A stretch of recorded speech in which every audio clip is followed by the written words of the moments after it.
Dahil sa kakatapos lang na preliminary competition ng Miss Universe, usap-usapan ngayon ang naging national costume ni Chelsea Manalo. Kung saan makikita rin dito ang imahe ng Nuestra Señora de la Paz, Ibn Viaje, na mas kilala rin sa tawag na Birhen ng Antipolo. Ang imahe nga na ito ng mahal na Birhen ng Antipolo ay mula pa po sa Acapulco, Mexico, kung saan ito nakita ni Don Juan at nahumaling talaga siya sa ganda ng imahe. Kaya naman ipinakiusap niya ito na kanya itong dadalhin sa kanyang paglalayag papunta sa Pilipinas. Alam niyo ba na merong mga pagkakataong nawawala ang mahal na birhen sa kanyang kinalalagyan at ito ay nakikita sa ibabaw ng puno ng tipolo. Hindi ako familiar sa puno na yan, basta puno ng tipolo. Alam niyo ba na doon sa lugar kung saan makikita yung puno ng tipolo, doon na rin ipinatayo yung simbahang nakatalaga sa mahal na birhen. Alam niyo ba na sinunog ng mga nag-aalsang incheck yung imahe ng mahal na birhen ng Antipolo, pero hindi ito nasunog. Kaya ang ginawa nila, pinagsisibat nila yung imahe.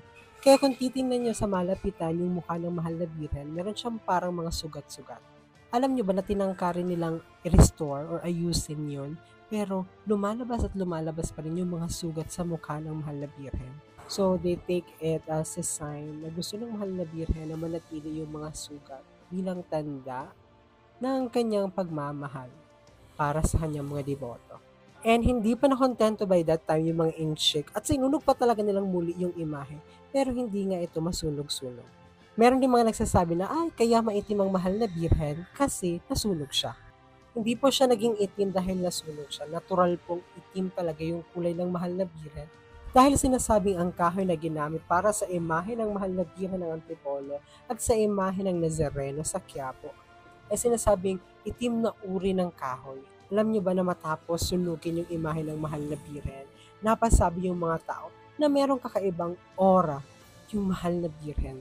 Same ba sila ni Chelsea Manalo? Sinasabing 14 years din daw nawala sa Antipolo ang mahal na birhen dahil dinala siya sa Cavite City at sinasama siya sa mga paglalayag.